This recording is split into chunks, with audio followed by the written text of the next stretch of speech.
Hello guys, नमस्ते, सेवारो, welcome to my mini vlog guys. आज मेरो छोरा स्कुल पठाएर स्कुलबाट आइसक्यो। यहाँ छ स्कुल पठाएर छोरा आइसक्यो, बिस्कुट खाँदैछ। अनि कस्तो चटपटी खान मन लाग्यो मलाई। अनि मेरो साथी बिन्दीको एकदम मिठो बनाउँछ चटपटी, त्यसको म चटपटी खान जाँदैछु। त्यस्तै गाइस। सो गाइस, म चाहिँ बिन्दीको रुममा आइसकेँ। म यहाँ चाहिँ यिनी हुन्। अब यिनले यस्तो मिठो चटपटी बनाएर खुवाउँछिन्। ल गाइस, मेरो एग्जाम बना रेडी। यस्तो मिठो बनाउँछ यिनले।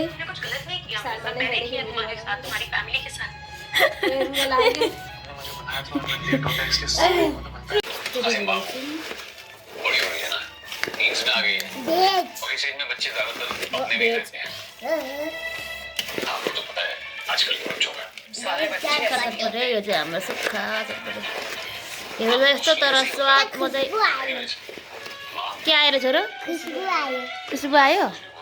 मिठो हुन्छ आन्टीले बनाएको चटपटी।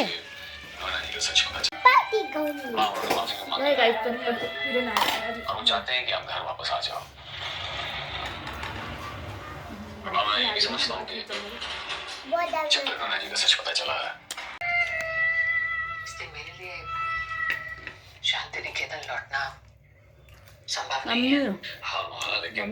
त्यसरी खान्छ। आम बनाउने हो, भाँडामा खाने यसरी। मैले हेर्दै मेरो छोरो त कतामा राख्दैछ।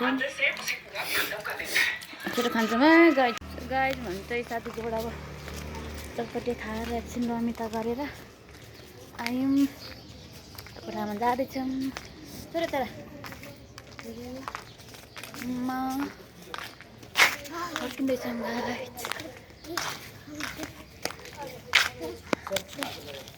सो म चाहिँ फाइनल आइसकेँ साथीको घरबाट।